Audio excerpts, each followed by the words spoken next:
Good morning, everyone. Let me start by introducing myself to you. I am in this field since around 2008 now. So I have been, working as a developer and then team lead and tech lead, and then now, corporate trainer, and working across several companies and all. Like, I'm lucky to have been trained people at companies like Wipro, Capgemini, Conduent, Aviva, now IGT. It is really a good thing to speak to so many intellectuals around our country. So I started my career as a junior PHP developer and then moved on to the senior developer position and then a team lead and a tech lead.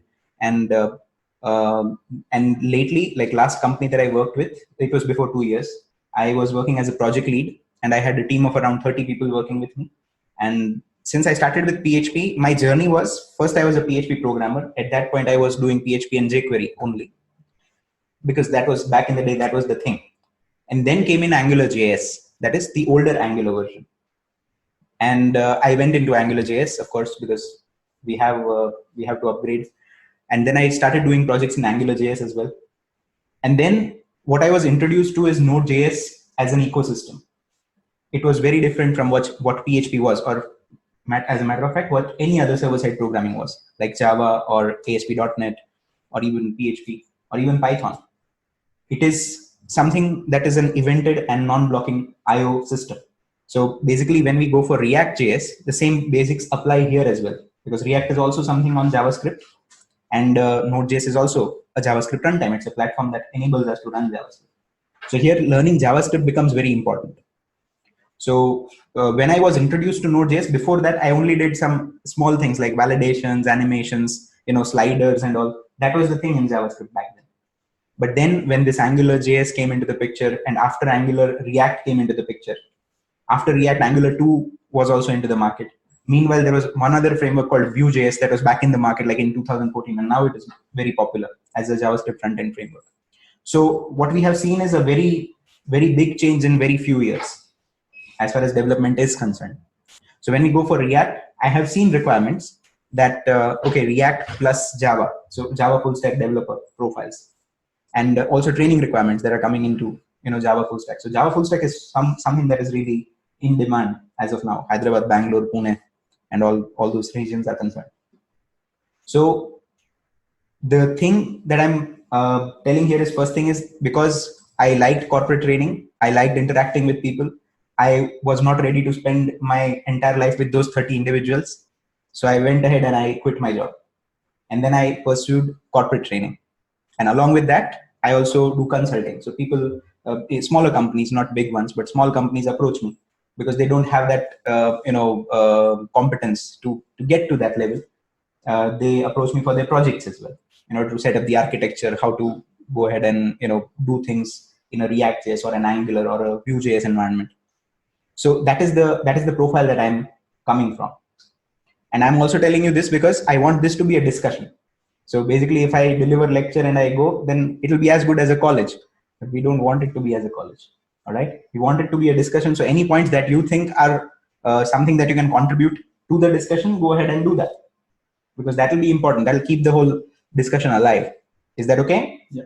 Yes? Yes. Yes or no? Yes. Okay.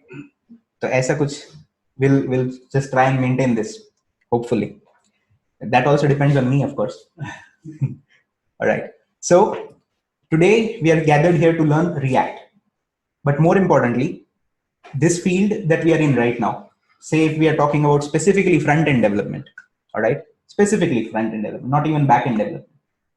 There are technologies that are coming day in and day out. There are technologies that have already been isolated or been deprecated, we may say. Like, for example, if we talk about jQuery, jQuery is really good. I like jQuery. I started my career with jQuery. But nowadays, it's not in demand. And there are reasons for it. The way it executes, or the way it handles the document object model in JavaScript and all, it makes your application slower. That is for a fact. And that's why this need of AngularJS came into the picture. After AngularJS, even bigger applications were made. And then people realized that, okay, AngularJS is actually something that is very verbose, and it also makes your application slower. So then this ReactJS came into the picture. And React actually was the one, I can call it the pioneer, to get the component-based architecture through to the crowd. AngularJS had components, but it did not actually, get some, it did not focus on components more. React, if we talk about, we will see today that today we are majoritarily going into components only. We'll see that component is the basic building block of a React application. And then the further ones like Angular 2, Vue.js, all these, they follow. All right. So as far as ReactJS is concerned, it's also considered a very good learning tool to learn component-based development and to learn front-end MVC. And why front-end MVC is learned better by React? Because React doesn't contain the full MVC. React needs you to implement your own controller mechanism, your own model mechanism. React only is a Vue library. So it's not a full-fledged MVC architecture. That is for a fact. It's just a Vue library. All right. So now when it is a Vue library, you'd have to go for your model. You'd have to go for your controller. Routing would be separate. All those things would be separate. So there we'll be actually exploring things more, where we'll be coding in from the scratch, all these things. And then we'll be taking them together. For example, the model would be consisting of something called Redux. We'll be envisioning Redux as our model. React router is for routing. Controller mechanism somewhat depends on the server. So, I mean, we may not say this as an MVC architecture, but we may say an MVVM architecture or MV star architecture, where controller could be anything. It could be your server, because server would tell you whether the data is valid or not, or whether user is valid or not. Server would be controlling the whole application. So it could be the case. All right. So we would be envisioning React as a model view model, or an MV star sort of a architecture, basically. All right. And one thing, as I said repeatedly, I'm saying that React is just a Vue library, like jQuery was. All right. I believe everyone has done jQuery in their careers. Yes. So jQuery is also something that is related to the Vue. It's a library, and it is handling the Vue portion. So React similarly handles the Vue portion only. But the difference is React is better in so many aspects. We'll explore those aspects one after the other. There is one very important thing called virtual DOM that we'd also like to focus on. Like why React is better. It's because of something called virtual DOM. We'll see. But amongst all this, the most important thing that this training might not cover, you might have to cover it on your own, is learning JavaScript to the core. Because React is a library, which is a JavaScript library. So if you're strong with the basics, if you're strong with the basic language, then all the other things become really easy. This sessions would be focused on, getting you accustomed to React and also JavaScript, which is necessary for React to be done. All right. Is that clear? Then you'd have to be on your own as far as JavaScript is concerned. I'd give you references, but till date, right from 2008 till 2019, I'm learning JavaScript every day. That is the process. That big, JavaScript is that big a language. Any language in the modern day is very big. Java, JavaScript, all of them. All right. So even when JavaScript is like, learning JavaScript is like reading Bhagavad Gita. Bhagavad Gita, when you read every day, you come up with something new. All right. So keep learning JavaScript, and keep learning it. It's a process that you should go through. All right. So now I would just like to know that how many people have programmed in Angular in here, AngularJS or Angular or anything like that. All right. AngularJS. All right. And React, React. Any other ones who know React or maybe have done some POC or something like that? All right, good. Okay, very good. Good. So we have some people who would be also contributing to the discussion. So what I'm expecting from you is that you should contribute to our discussion that is going on. All right. Chalo. I'm very bad at names, so I only know Anil's name, and my daily quota is over. Because then I'll just keep forgetting names if I try to learn more names, right? So we'll learn React. That will be better. So let's go for day one. And today, what we are trying to do is we'll be focusing on components more. But then there'll be also one particular topic that we'll be going for, which is communicating between components. All right, how to communicate between components. We'll be communicating between parent and child components. All right, we'll be doing that. And in that particular case, we'd also be building one small project which would resemble Instagram. All right, it would not be Instagram, of course, because 3 days, if I can create Instagram, then I would not be training here. So it will be somewhat like Instagram, but the whole aim is to get the CRUD functionality covered. So one thing also would be that when we go for this sort of a functionality, we would be also prompted to, okay, how do we upload files? So uploading files requires two things. One is the server and the client. So our server, there is one dummy server that I'm planning to use for API integration. Our server would not be capable of file uploads. It's a very basic server, CRUD functionality REST server that'll be it. So what we'd be doing is we'd be going for image links, all right, rather than files. But I'll tell you how to upload files, but then that will involve server and clients. I'll give you the process which you can work on further, which you can work on with Java or any other server-side language that you have, all right? So most of the time, most of the session would depend or would be based on just getting the URL displayed as an image. Is that fine? Okay. All right. So we'll be building something like that. And what we are trying to do here is we would be going for components today. And we would also be going for communicating between parent and child components. But communication only between parent and child. All right. But then tomorrow we would realize that there is another way where we can communicate between components which are not even related to one another. So we'll see what is parent child, what is the relation, and we'll see what that is. And we'd also like to go for a very first ReactJS program from the scratch. Now there is always a requirement that if you want ReactJS, you'd have to have Node.js installed on your computers. All right. So without Node.js also ReactJS is possible. Like for example, jQuery, if we take an example of, we were going for including the CDN and then we started programming in jQuery. So similarly, we'd be including React CDN and we can start programming in React. Just to understand what is going on underneath, what are the things that are involved in a Node.js environment, we would just go for one small program from the scratch first. And then we would go for something called Create React App. That is basically a software or a library that will help us to build a React project. All right. And majority of our session would be going through that only. But this particular session, 1 hour or a couple of hours, will be focusing on just building one basic React application from the scratch, just to know what is going on underneath.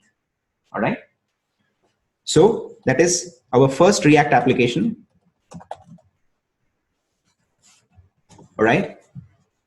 And we would be also going for Create React App application. Create React App, as I said, a library that would help you to build a React.js project. It will help you to bootstrap a project, give you some set of code to work with. Very minimal, but still it's useful.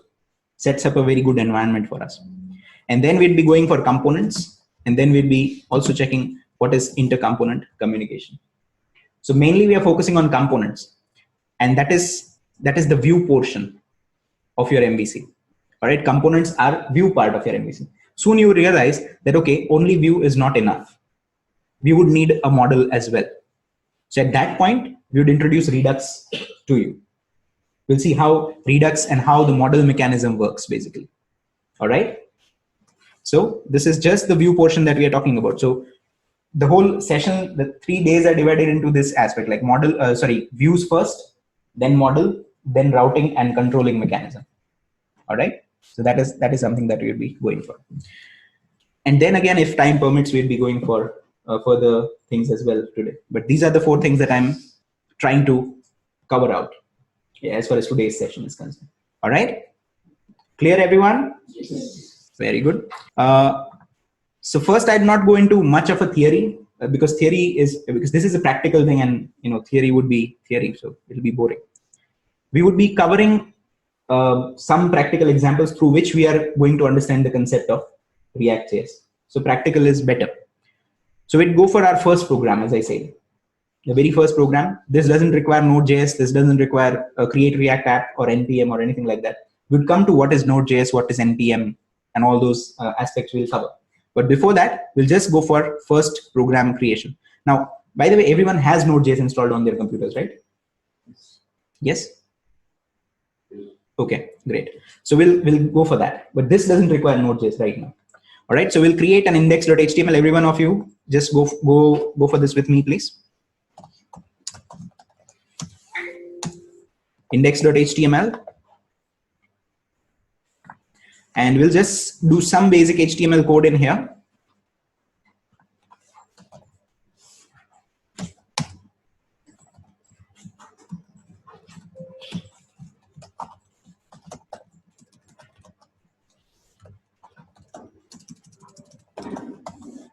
All right, this will be our first React application.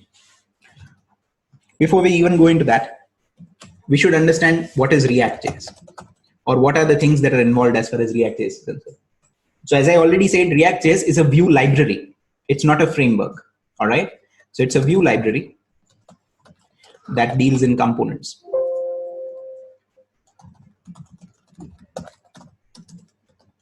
Components are entities, basically, that consist of your views. We'll come into components as well later. And it's basically a DOM manipulation library.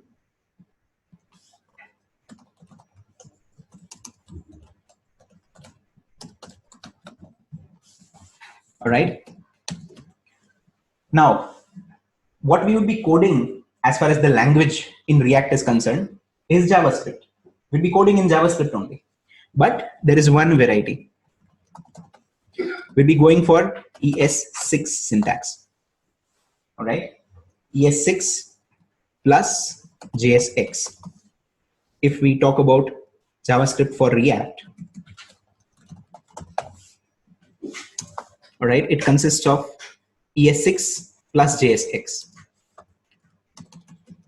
Now, we'll tell you what JSX is, all right? But before that, we should know what ES6 is. I believe the Angular programmers would know. Anyone? ES6, what is ES6? ECMAScript standard, all right? So I believe, now who here doesn't know what ES6 is? Can you just raise your hands, please? All right. So when we go for, let's say everyone knows what SQL is, right? What is SQL? Is it a software?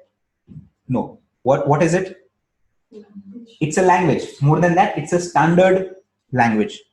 All right. It's a standard language across all the RDBMSs. It's sort of a language specification that if you want to go for a select query, then you would have to type select and then star and then from and then the table name and then the condition. So that is a format that is already defined. If your system needs to be called an RDBMS, your system must follow SQL. That is one of the rules of an RDBMS. Similarly, here ES6 is not very rigid, but ES6 is a similar standard. All right, it's just a standard that is followed by front-end development languages. ReactJS or JavaScript follows ES6 nowadays. There is one TypeScript, which is for Angular 2+ development. That also follows ES6. Earlier, JavaScript followed ES5. And hence, our browsers, they understand ES5 more. Nowadays, all the modern browsers understand most of ES6, by the way. But because ES5, the previous version of ECMAScript standard, was so much prevalent into the market for so much of a time, all the browsers are very comfortable understanding ES5. All right, for sure. What we are coding, as far as React is concerned, is ES6. So there are bound to be some problems. All right. Also, more than ES6, there will be problem with JSX, which we will come into later. But because we are coding in one standard or one language and our browser understands the other language, there is something that is missing. What is missing in here? What should be done if we want to make our browser understand what we are coding? Compiler, sort of a thing, right? If someone understands one language, someone understands the other language, and there should be a compiler or a translator, if you may say in layman's term, right? So there should be something like that. It is the same with React as well. More than ES6, it is used for JSX, but the compiling mechanism, or not even compiling, but this translating mechanism, it's called a transpiler because it converts ES6 to ES5. It is called Babel. Transpiler, I don't know, I've read it on some blog or something. I don't know if it is reliable or not, but transpiler means it's not a compiler because compiler converts high-level language to machine language. Transpiler is basically one high-level language to another high-level language. All right. Basically ES6 and JSX to browser understandable code. Is that clear? So Babel is required as far as React.js programming is concerned because we'll be programming in ES6 and JSX. And our browser doesn't understand ES6. It does understand ES6, but not JSX. And hence we'd have to convert everything to ES5. And for that, Babel is required. So when we go for React, Babel has to be there. And create React app, that particular library that I'm talking about, does that for us. For our first program though, we would have to go for including Babel as well as a CDN. Babel is also a JavaScript library, by the way. It can be included as a CDN, can be done. All right, is that clear? So what we will be including is two things. One is React and one is Babel. I hope everyone is awake yet, right? So I would keep confirming by asking small questions. Sometimes it might be related to movies, and then someone might answer Babel. So at that point, I would understand. Okay, wait, he is not concentrating, or she. Anyway, so now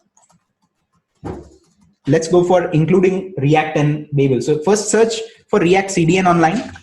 Just go for React CDN and see what you get. How many files do you get to include? You just get the very first link, official link,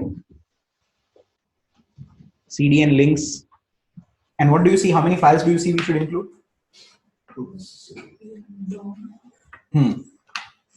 All right. One is the React core library and one is React DOM. So we should include both of them. But then there is also one particular logic behind this, like why React and React DOM are separate. Now, I believe most of the people who are doing React already, they know that there is something called React Native available as well in the market. React Native, which is for native mobile app development. So React, the core library remains the same, while the library for DOM and library for native is a separate entity altogether. Because we are doing web development, we'll be going for React and React DOM included. All right, is that clear? Which also means that if you are familiar with React, it would be easy for you to develop native mobile applications as well. All right, so that'll be one other thing that will be a benefit for you. You'd be able to go for native mobile app development altogether. So we'd be going for including these two.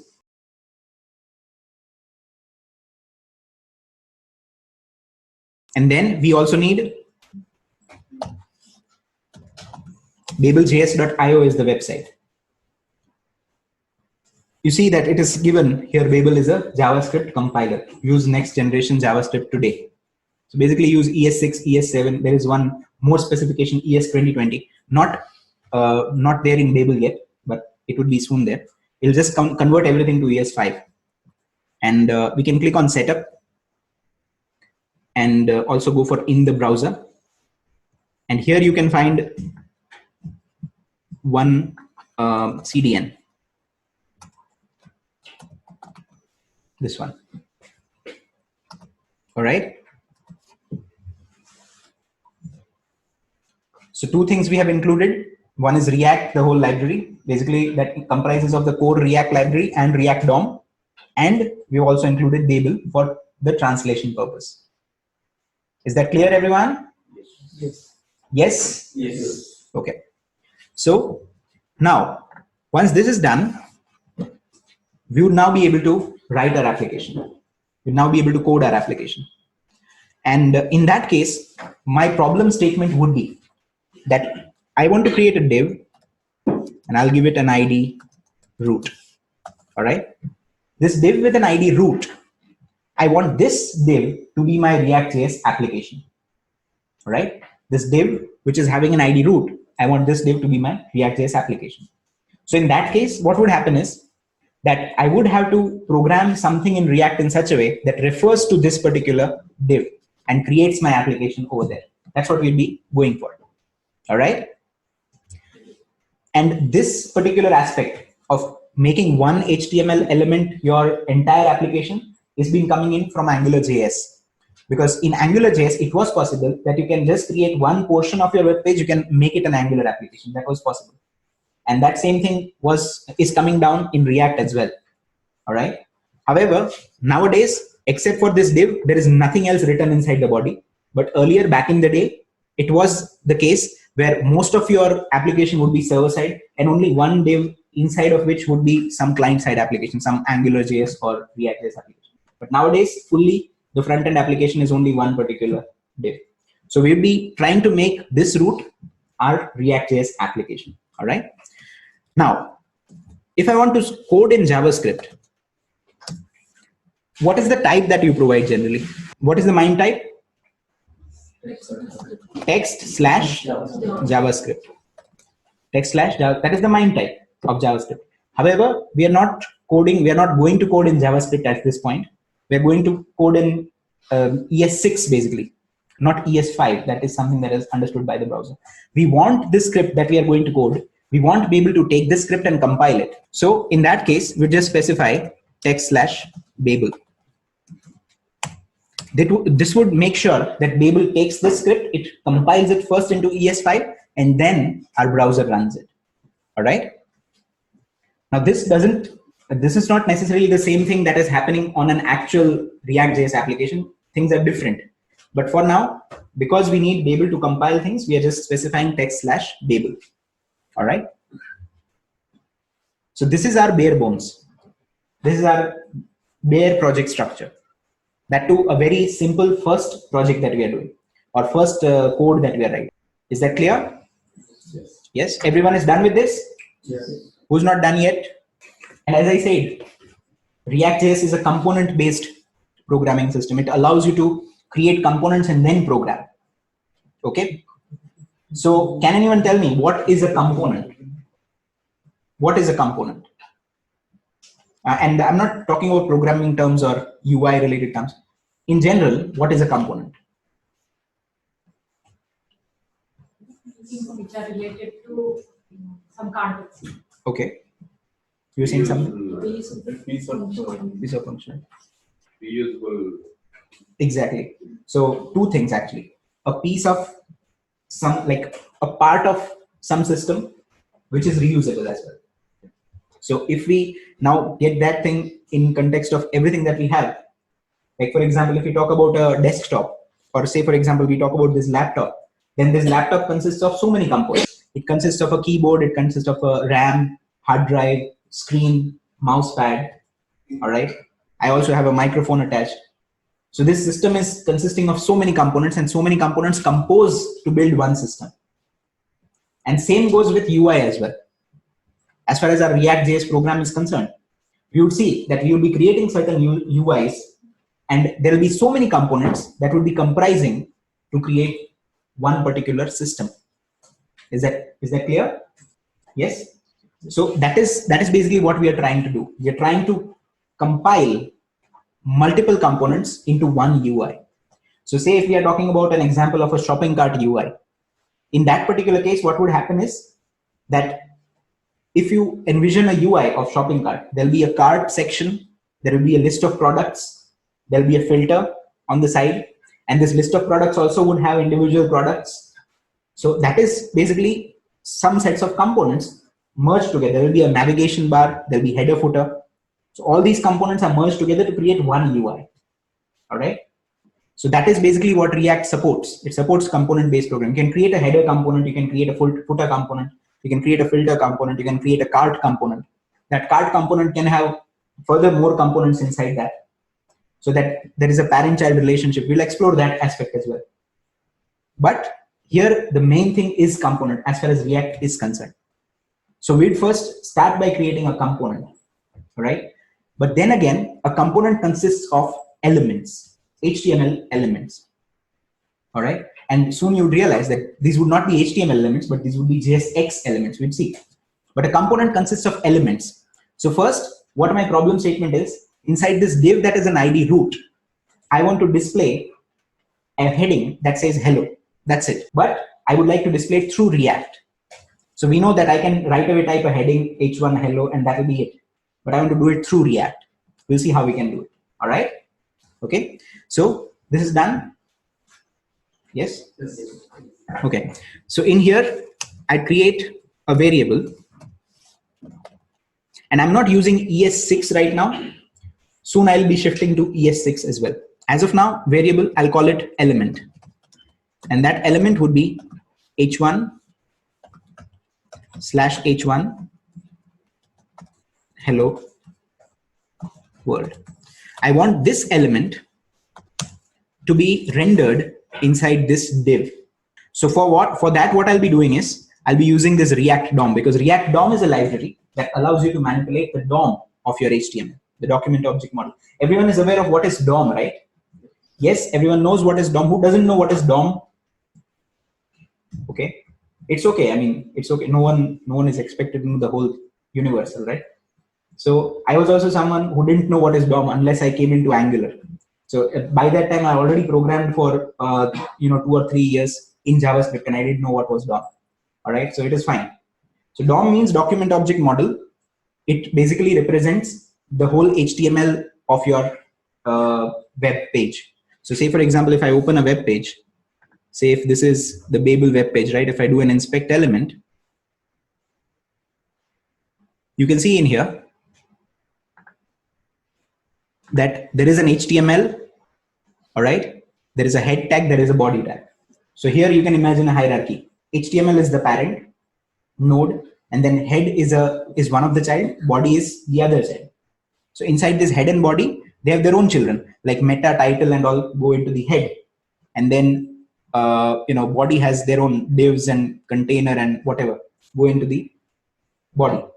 So you can imagine already a tree structure that is happening, where it originates from HTML, that is the root node, and then goes on from head and body, and they have their own children as well.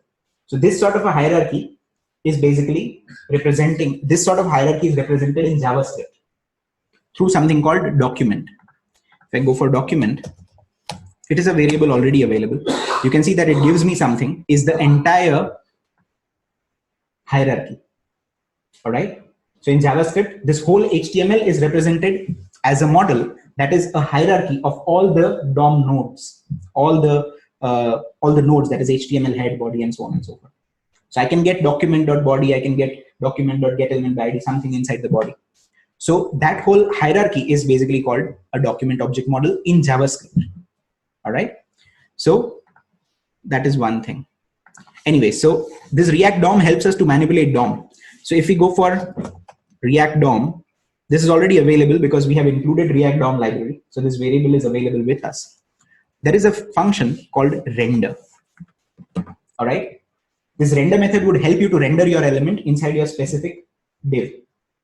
All right. So here render method accepts 2 arguments. The first one is what do you want to render? And the second one is where do you want to render it? All right. So here, what do we want to render? We want to render that variable that we have created, that is element. So I would go for element. And where do we want to render it?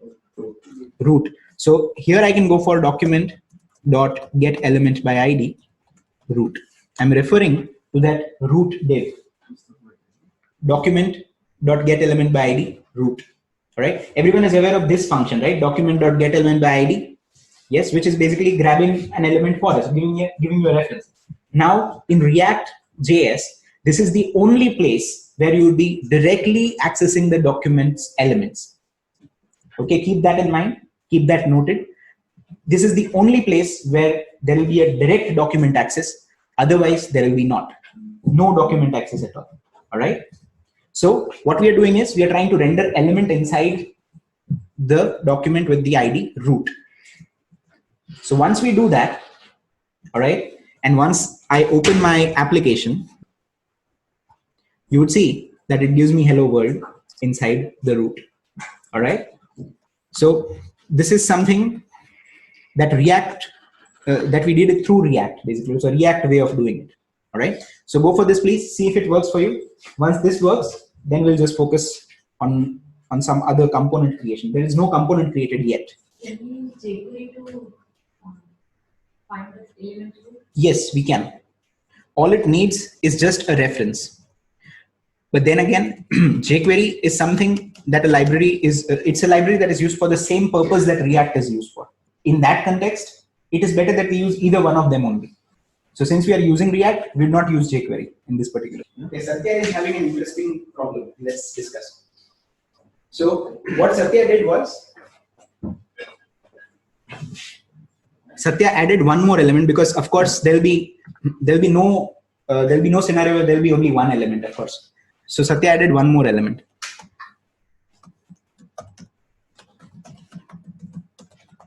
All right, something like this. And then if I refresh, everything goes, and moreover, I get error in the console. So when you talk about one element, it is one element only. So here what we are trying to do is we are trying to go for two elements. But then there is a hack for that. If you want to even convert this two elements into one, what we can do is we can just wrap it in some element. There is another way of wrapping the things as well. If I go for div/div, now we are again following the guidelines. One element means one element. All right. So now we have wrapped this whole h1, h2 in one div, which means the div is now your element, which means one single element now. And then if I now refresh, you would see both the results. All right. So this would also be something similar as a case when we go for components as well, because components would employ that law of returning only, or rule of returning only one element. We'll see how that gets done. But Satya, I believe your question is clear. Yeah. All right. So now everyone just focus over here, please. Now I'll be doing a series of exercises, small bits and pieces of code that you would have to understand what they are. All right. And then we would implement this in our actual project that we are doing. So now we have not created any component as of now. There is only one element, and a component comprises of multiple elements. All right. More than one element. So we'd have to first create a component, and then we'd have to invoke that component. The way of creation of a component is really simple. Invoking is also really simple, but just we'd have to understand what is going on underneath. All right. So what I am now looking forward to is I want to create one component that returns one element. And as far as components are concerned, there are certain rules that, like, this is the way I create a component. Function, and let's say welcome. This is my component. Function, whatever the name you want, I'll be fine. The only thing is first letter of that name should always be capital. And then you can also follow Pascal case, which means uppercase in between can be done. So first letter has to be capital. Then and only then this will be treated as a component in React. Right? So I'm going for welcome as a component. This component would return me an element. All right. So this element goes inside the component, and I return element. All right. This is the way you create a component. This is one of the components, by the way. There are two types of components in React. One is a functional component that I have just created. Then there will be something called a class component, which we will come across in some time. All right. So what I'm doing here is I'm going for a function and then a name, but this name has to have first letter as capital. Then it will be considered as a component. All right. And then we are declaring an element inside that component, and we are returning that element. So there are two things that you should check while creating a component. One is that the component has first letter capital. And the second thing, returns only and only one element. All right. Has first letter as capital, returns only one element. That is what our component is. And now, if I want to call a component, I call it like this.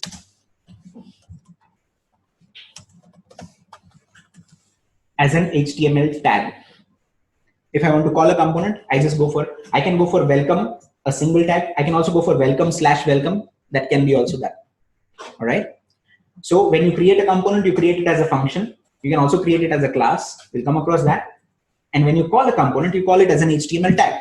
It could be a single tag, it could be multiple tags, doesn't matter. All right. So again, the output here would not change for me. It will not change at all. However, we are sure that this component is called. Like if I do a console log inside the component,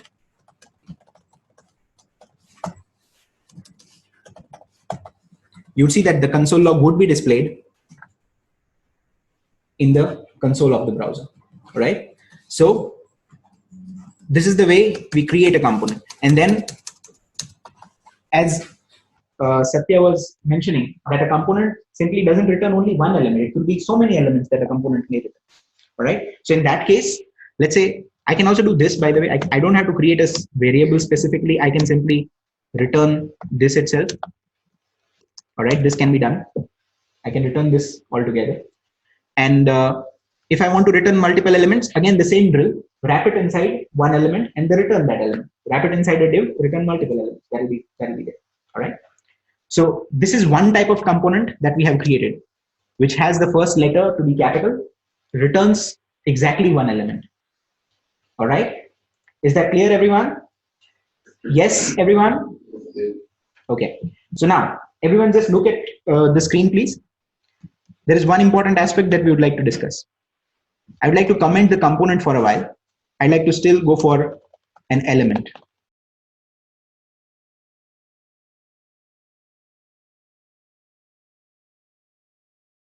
This would give me hello on the screen. This would work. All right. Now, what here that I have done is wrong as far as any JavaScript coding is concerned. In this element that we have created, what do you think is off about it? What might be something that we might have done wrong in this variable element that we created? Semicolon. Generally, we do the same thing, right? When we go for some HTML, we generally go for semicolons. Not semicolon, but quotes. Actually, semicolon. It's about quotes. It's about quotes. But semicolon is also like semicolon, though it is okay because JavaScript now has it has an exception for semicolon. You can ignore semicolons if you want. So lately I have formed a habit of ignoring semicolons. So I might not have semicolon in most of my code. But more importantly, single quotations or double quotations. Generally we go for JavaScript or jQuery. We represent elements through double quotes only, right? But in here we didn't do that. If we, for example, do the single quotation, and if I refresh my browser, see what I get over here. What I get here is text. All right. So who knows here what is JavaScript's inner text and inner HTML? What is the difference between inner text and inner HTML? Anyone? Just the text. Only the text. So even if you type HTML in there, it will render only the text if inner text is used. While inner HTML would give you the HTML. What we have done here is we have in the element we have set a string which would be treated as text and not HTML. Okay, that is one thing. So we never go for single quotations in here. We always go with something without single quote. Now this element without single quotation, h1/h1, this is also not HTML. All right, this is also not HTML. What this is called is JSX. Some people call it JavaScript XML. Some people call it JavaScript extensible. I don't know what is the exact full form. But JSX is what this is. This is not HTML. We have used this Babel compiler over here, right? So what would happen is Babel would translate this JSX also to ES5. All right. If I would have used text/JavaScript, in that case, this would certainly give me an error. Uncaught syntax error, because that is an error in JavaScript. There's no syntax like this. So Babel would convert this to ES5. Babel would convert this to an actual React element. Right? So if I go to Babel's website and I just there is a thing that you have in Babel, which is try it out, where you can try out things basically. So if I write my code here, you can see what it creates for us is react.createElement. All right, react.createElement. So this h1/h1, this JSX is converted to react.createElement. And if I go for something like this,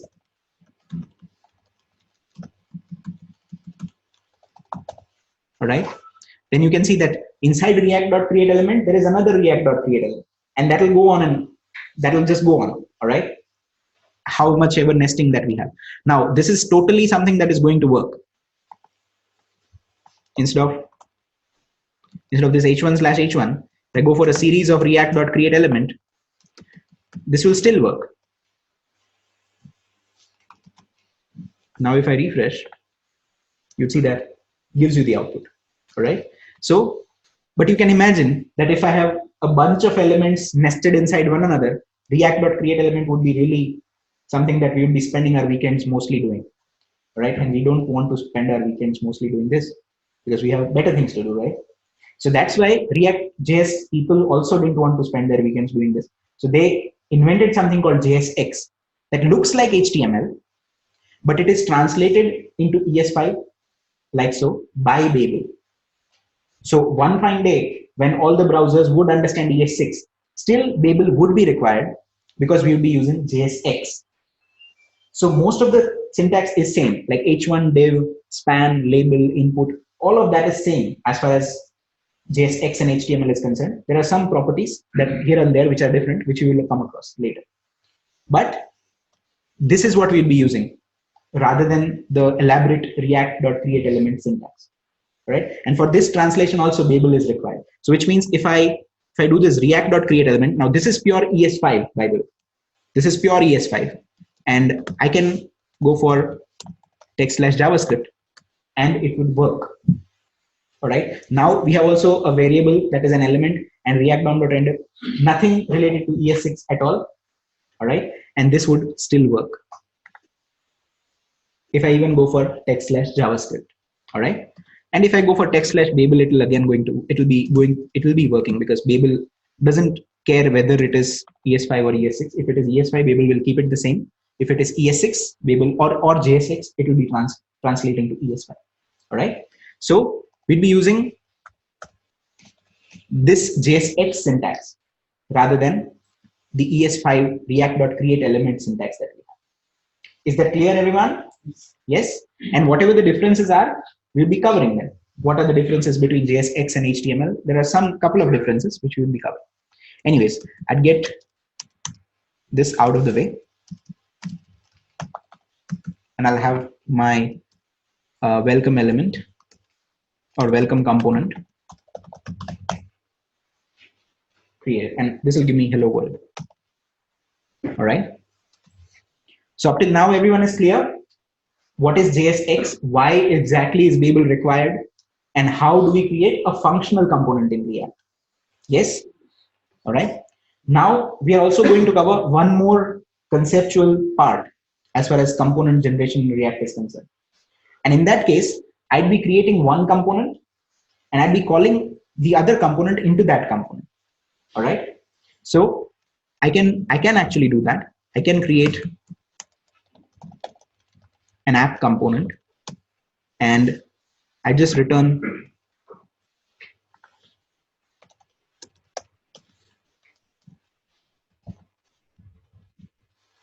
welcome in here.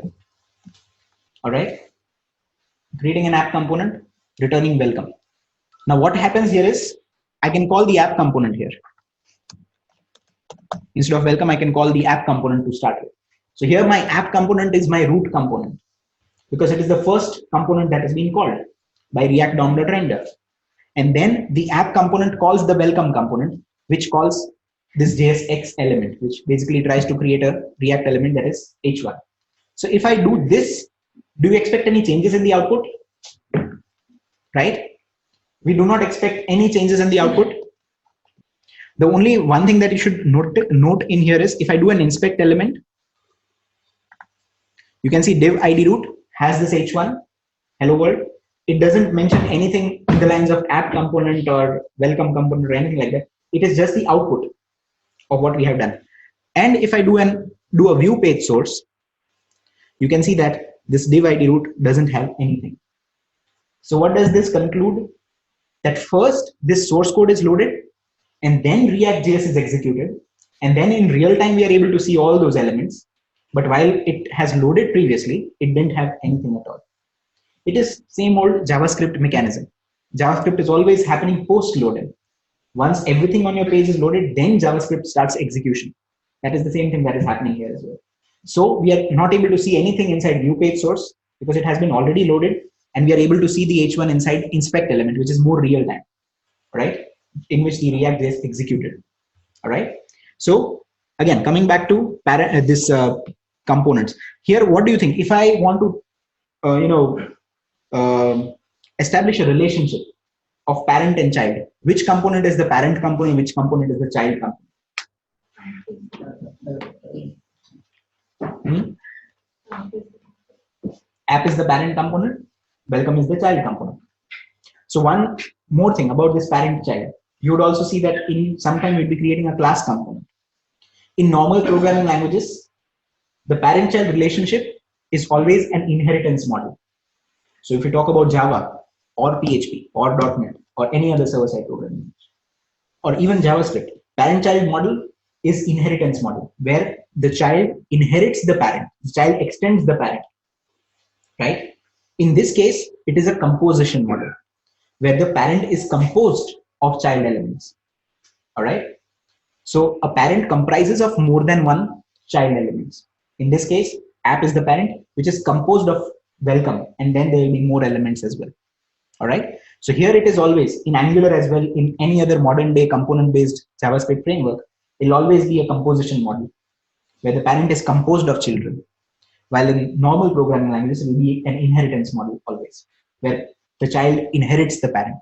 All right. So that is also one difference that we need to take care of as far as parent-child relationship is concerned. All right. So now, again, would I be able to do something like this? Would I be able to reuse this? What would I have to do in this case? Wrap it. Because a component only returns one element, we'd have to wrap the whole thing in a div. Like so.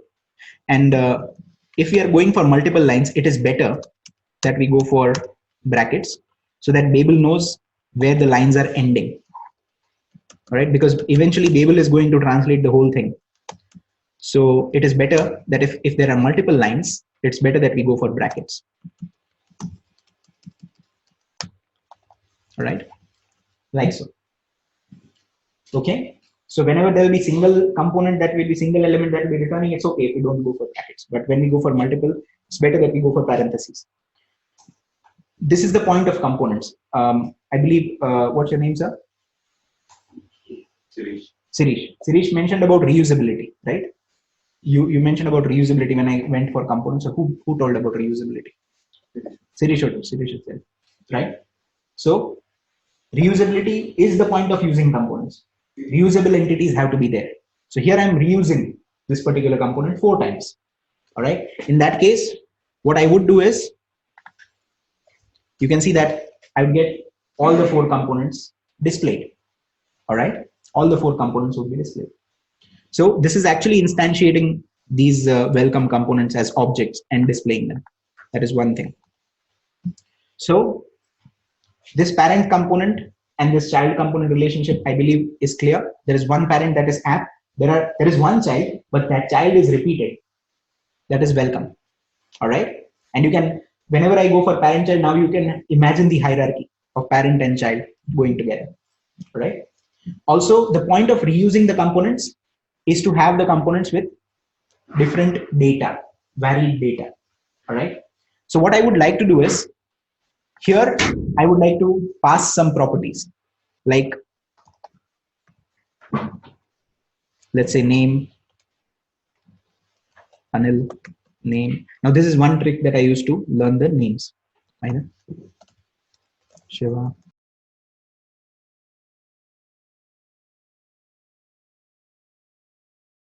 So welcome, and I'm passing one property. You can, this is basically an HTML tag and the attribute of the HTML tag.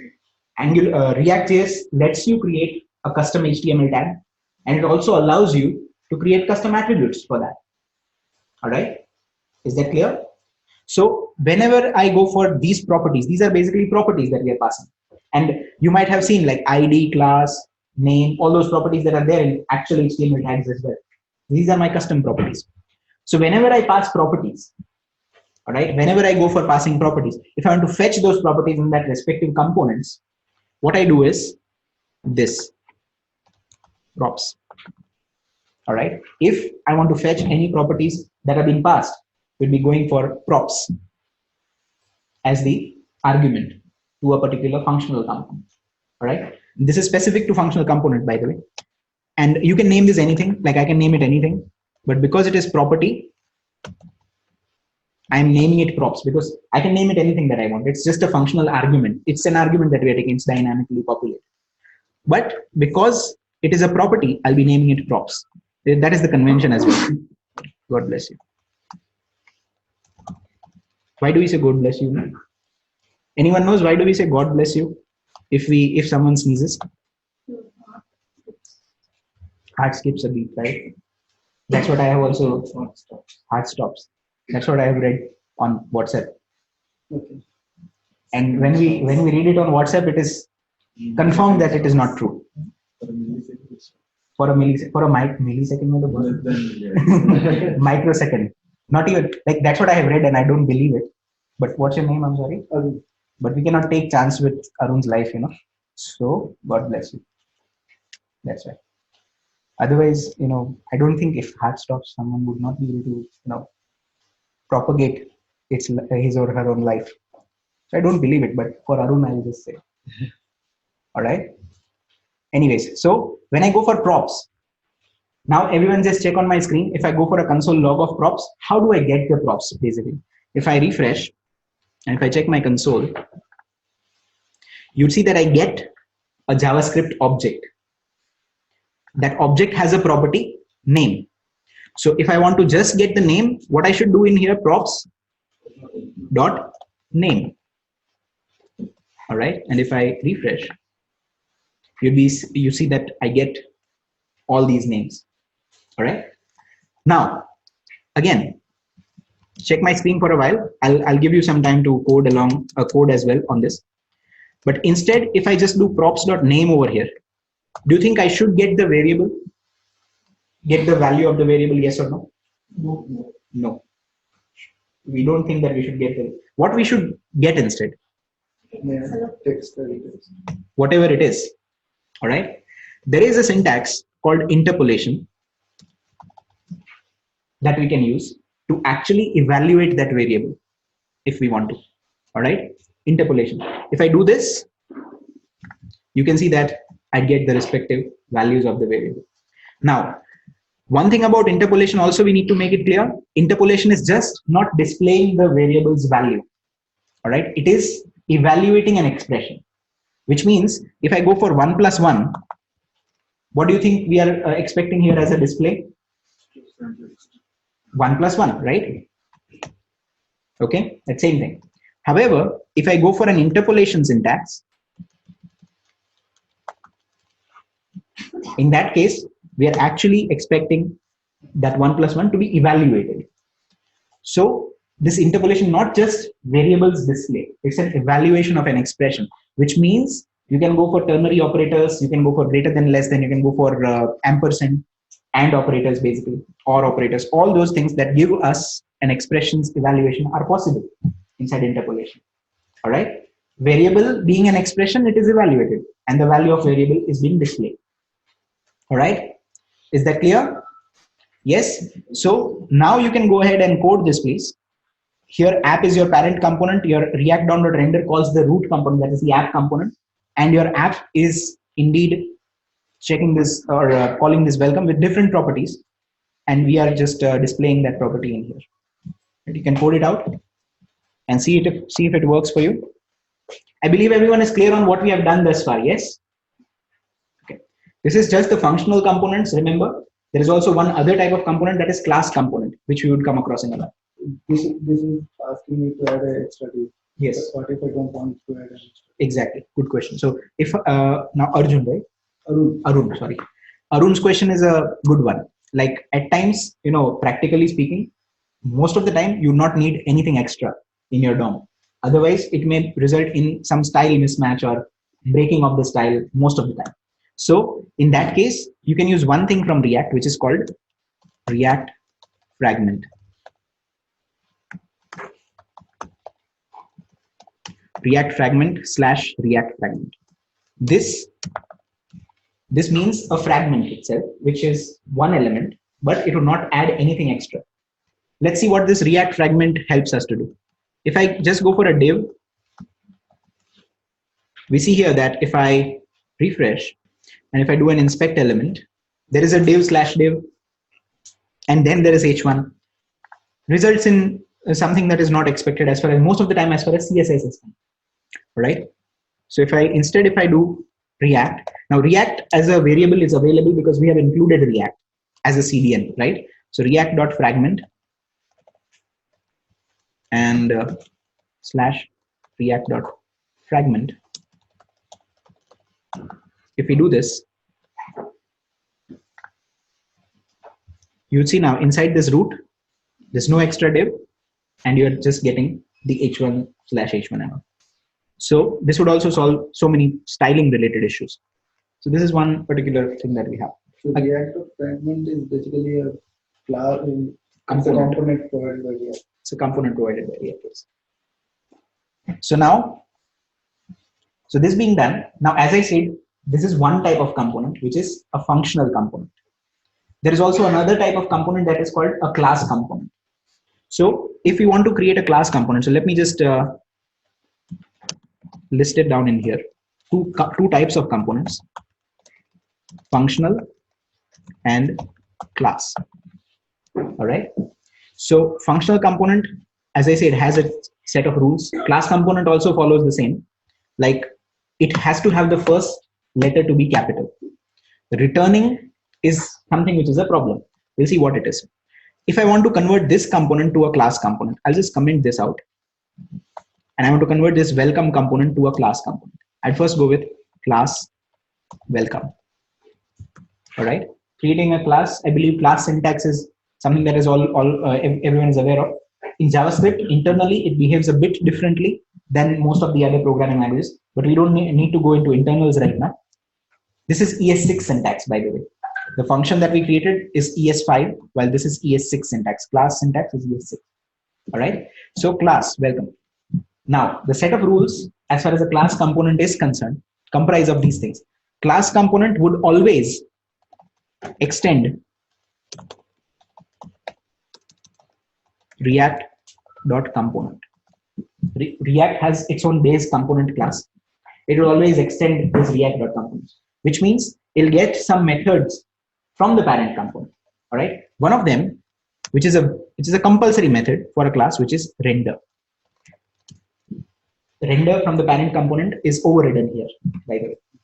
Render is a compulsory method to render a template. So this particular render method is the one that would return the element. All right. So for a class component, it has to extend react.component, and it has to return, or it has to have a render method that returns one element. All right. So this return statement, we can have it in render. All right. Okay. And because it is a class component, the props, this props as a variable, this is actually a property inside this particular class. So if you want to access any property, we go for something like this.props. Rather than props, we go for this.props. All right. So function, it's not a property, it's an argument pass, it's a normal variable. But in class, it is a property. Hence, this.props would be that. All right. So in order to convert this to a class component, what did we do? We created a class, naming convention remains the same. It extends react.component, the base class, and it has render method minimum, which returns us an element. And properties are always accessed as this.props. All right. So this props and render, all of them are coming from the parent, that is the base class, that is this component class that we have. All right. So if I do that, calling it doesn't actually change. You can call it the same way. So if I now refresh, there will be no change inside the output. It'll just remain the same. All right. Class component functional component got converted to a class component, but no change inside the output. All right. Now there is a difference between what a class component is and what a functional component is. So that difference is something that we'll be covering later while we go for something called form handling, or in the lines of that particular aspect. We'll cover that difference later. All right. As of now, just mark the differences inside the syntax. All right. The functional component is pretty straightforward. Class component adds some more coding, but it is for good. All right. We'll see how it is beneficial, or what exactly is the scenario where you have to use the class component and all. We'll see what that would be. But just go for this syntax, please, and let me know once this is done. Now that it is a class, we'll be able to describe it more.